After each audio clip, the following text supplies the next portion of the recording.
I'm gonna show you a map I'm gonna do. I'll show you exactly what the map, like what setup I have for it.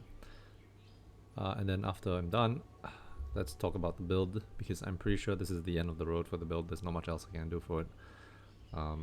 And let's talk about what it can do, what it can't do, and how it performs as a league starter. Alright, so this is a Harbinger Beyond map. Specifically spec'd for density. Hope you enjoy it. Experience.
Wow.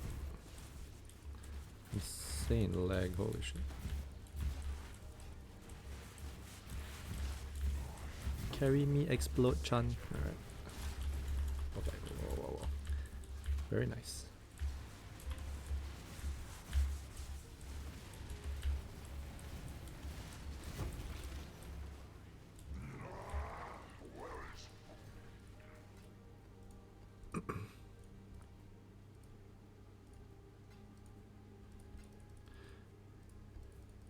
Got a bit iffy there, but under perfect control. Where's the... okay. I missed out. Yep, I missed out one scarab here. I also want the Jade Flask, because it rolls for good money.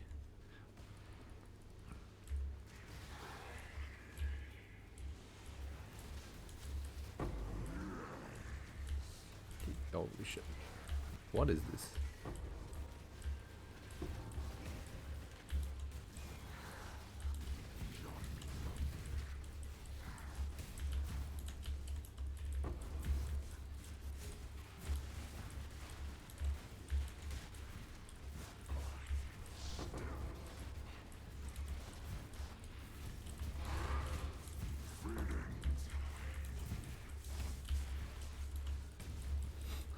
What am I looking at? Holy shit.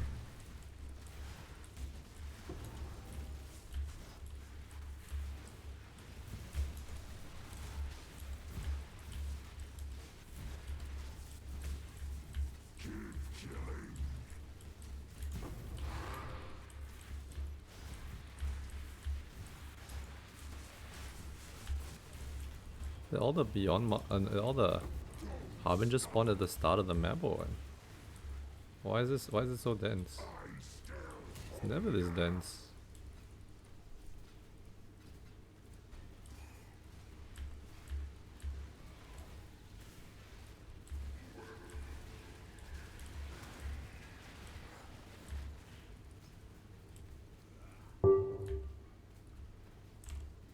Ooh, item.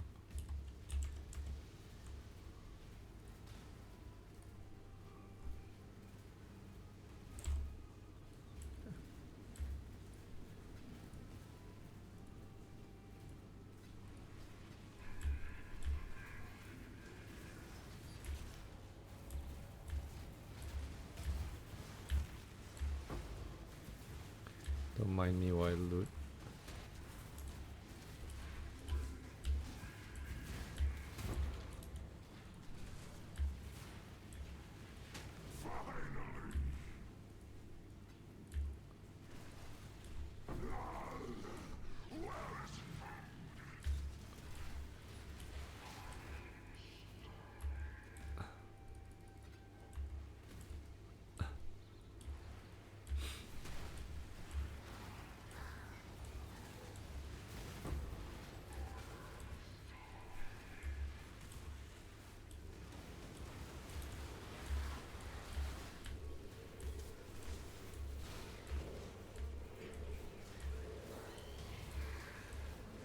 Where in the world are my Ether altars? why don't they have one so far?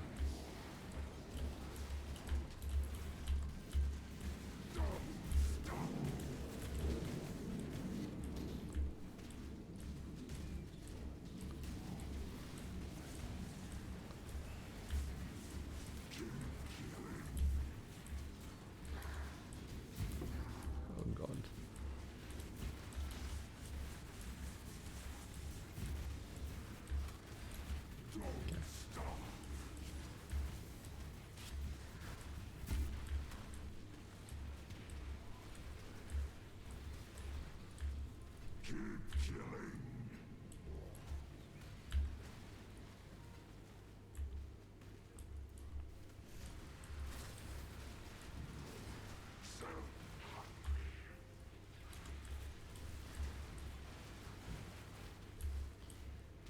Oh wait, the okay, that's where the altars are.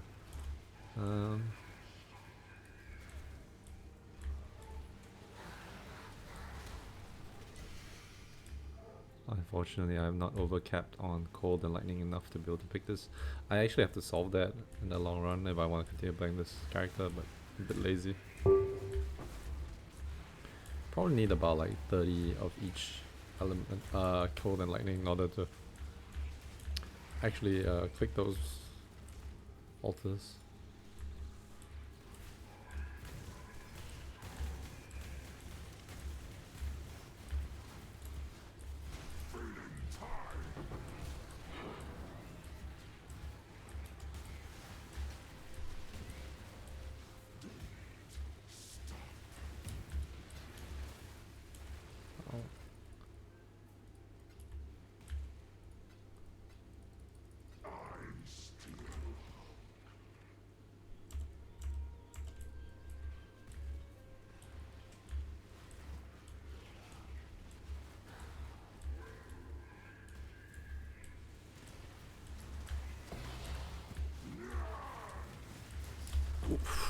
What was that?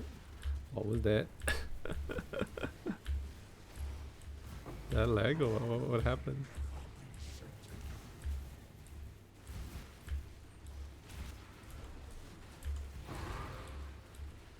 Okay.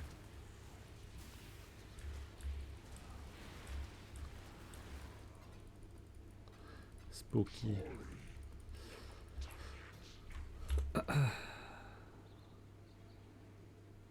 Alright, that should be about it.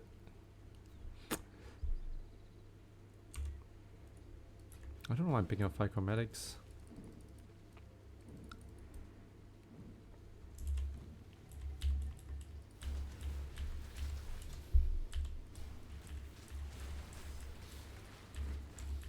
What are the mods here? With it, 50% fizz is extra chaos, impale, turbo, and increased area effect by 180%.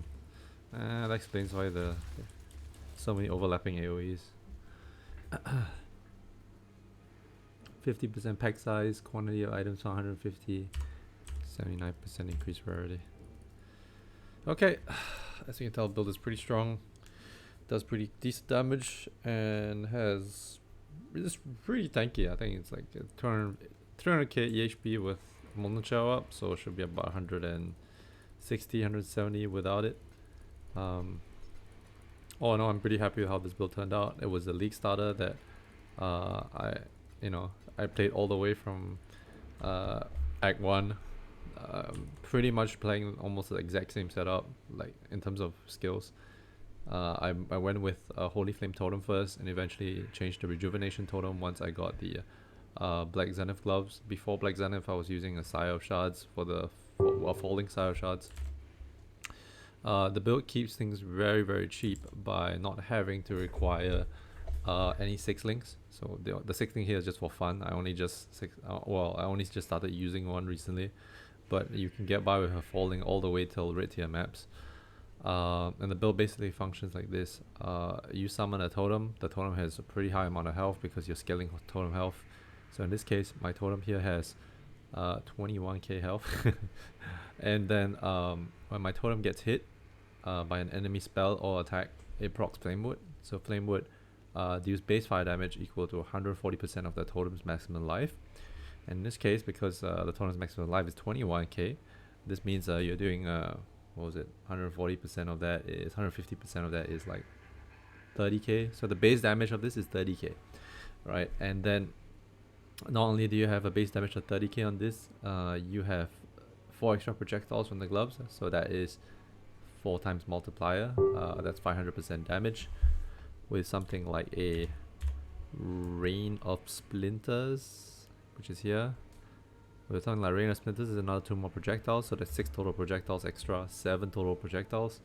So that is 600% more damage or 700% damage multiplier, right? And then with multiple totem support and additional totem from shield, you have another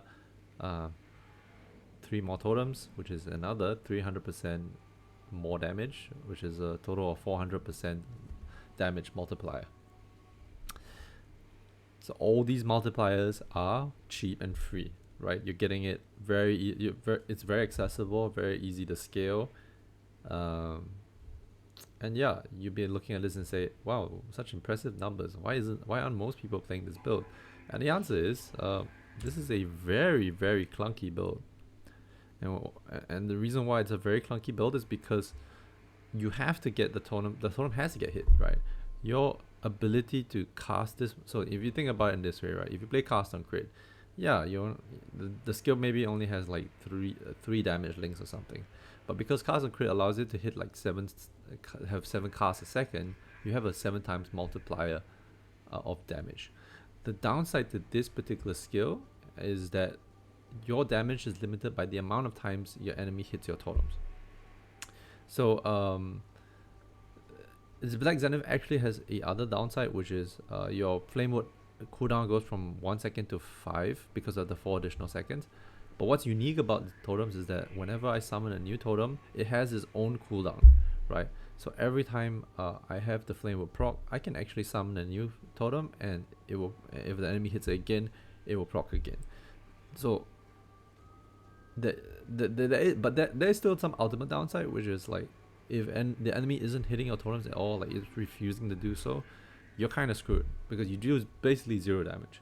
I had a elder fight I was doing by myself, and when they reached the last stage, I couldn't kill it. I had all these millions of DPS and I couldn't kill it because elder wouldn't attack me. He's just standing there like casting his stupid shit and summoning like all these little squids, and the squids don't go to the middle, so I can't actually get them to proc the Flamewood totem. And then Maven was healing him as well, so I had to actually buy a carry. As absurd as it sounds, I had to buy a carry on a build on a character that does 30 million boss DPS.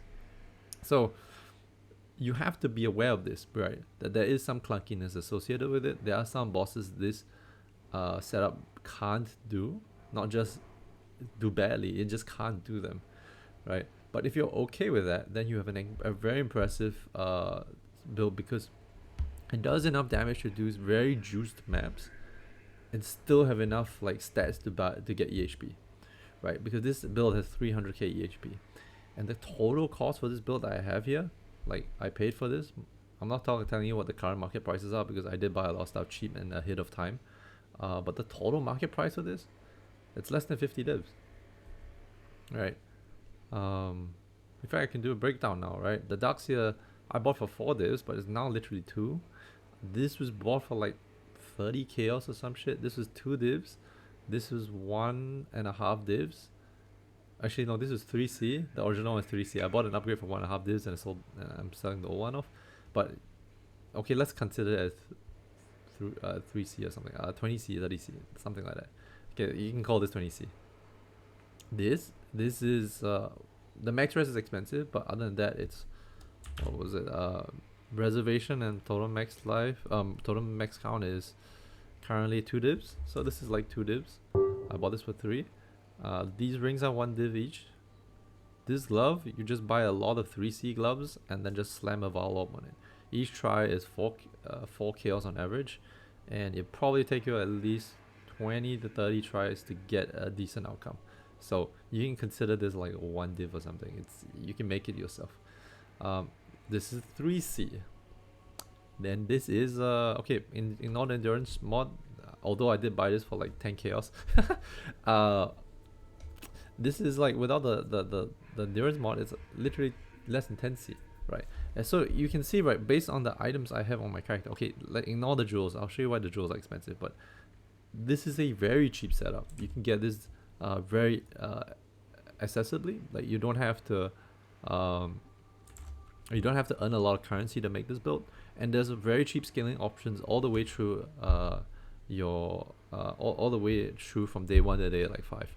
So like day 1 you go like Sire of Shards, after Sire of Shards day 2 you go Black Zenith, after Black Zenith you start scaling defenses, you start getting levels on your totems, and yeah, you can probably make this build for under 10 divs, and it would be able to do a lot of the content I'm doing right now.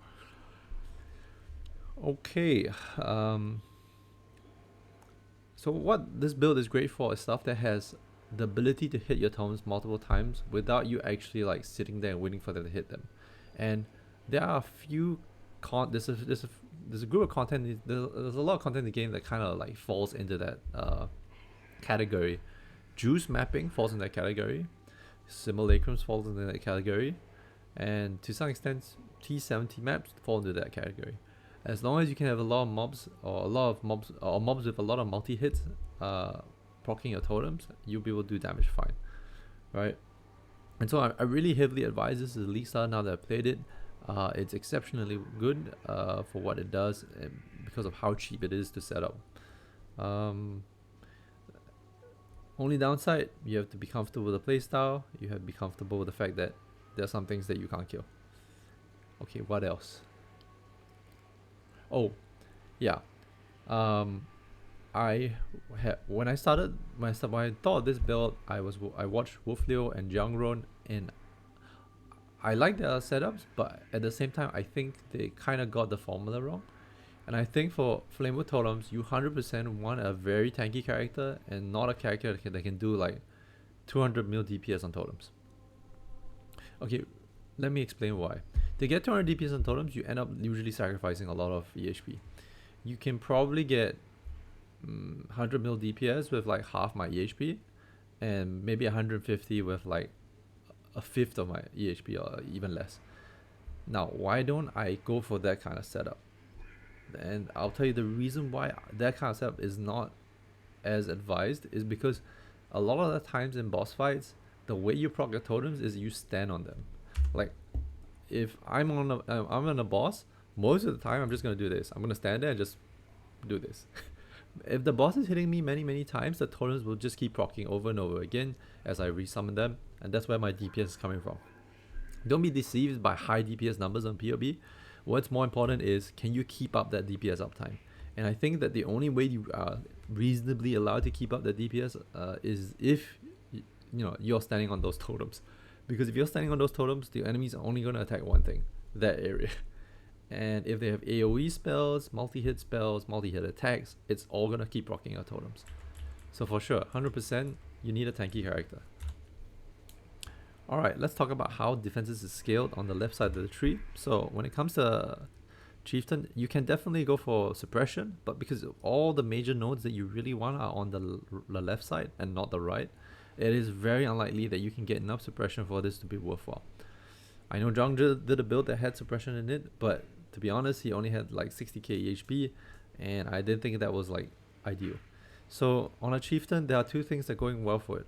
One, you have a very insanely tanky base kit for your Ascendancy. You have Thessalio Cleansing Water, as well as Valaco Storm Embrace. This gives you max res equal to your fire res for cold and lightning, and this gives you half of all the increases the fire resistance to your cold and lightning resistance as well. This can be so there are ways to kind of utilize this. For Thessalio, one way you can utilize this to get damage is to run an Annihilating Light, which was my original plan. The reason why I didn't go for that is, even though the numbers look good, Annihilating Light it actually became an Uber drop item. It was only in the Uber drop loot table, and that meant that it was only accessible from like week 1 onwards, or really accessible from week 1 onwards, which didn't make any sense for a league starter. So I didn't really use that, make use of Tesala that much, and my res was pretty high for a very, very long time. So what I did was I got a lightning coil, and was spec for Unbreakable. So Unbreakable basically gives me a jug node. It allows me to apply 8% of armor to all the elemental damage I take from hits. And with a lightning coil, you have about 900 armor and evasion.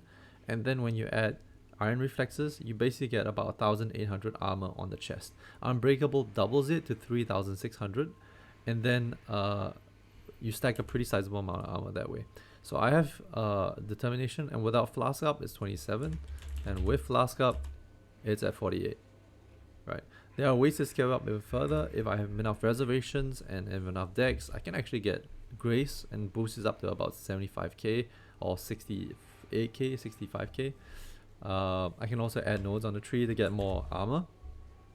But yeah, with armor that high, with at least 50k armor, Unbreakable mitigates a lot of the small incoming elemental hits that you take, as well as chaos hits because of this particular mastery. Next, if you run something like a Divine Flesh, you can deal with penetration, right? So pen is a big problem for builds that have a very high max res. Because I have 90 max res, when my enemies penetrate like 20% of my resistance, my res goes back to 70, which is like really low.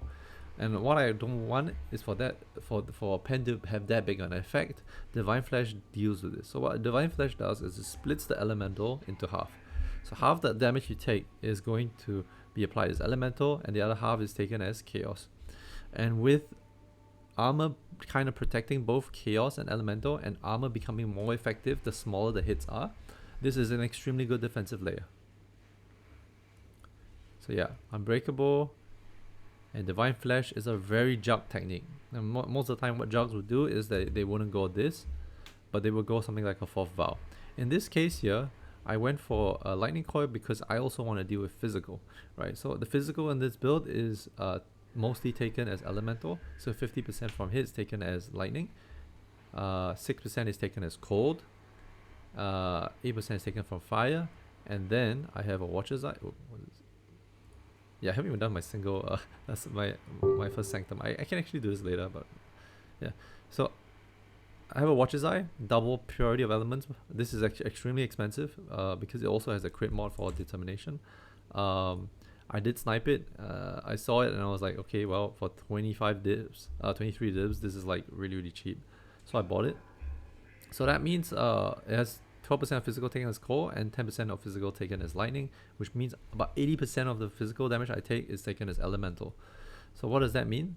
The elemental gets reduced. The elemental damage taken from physical is reduced by my max res of 90, and then it is further reduced by Unbreakable's armor layer.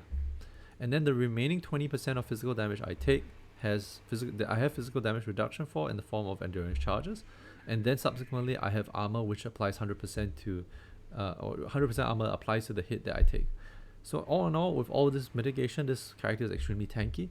The only thing I'm not particularly strong in is recovery, right? Right now I'm using a natural recovery of what was it, 920 life regen a second, although this is heavily reduced by Righteous Fire. Righteous Fire is I think a 700 regen, so I only have a 200 net regen. I can actually turn Righteous Fire off if I need to in order to deal with harder content, but personally speaking, if you wanted to boost the tankiness of this even more, you drop the Replica Dragon's Fangflight and go for a Defiance Amulet, but that bloody thing is 60 Divines, so that's the only reason why I haven't gone that route. Yeah.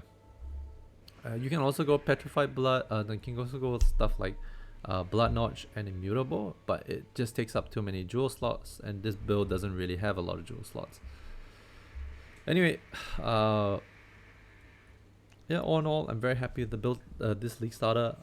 Very happy what it can do.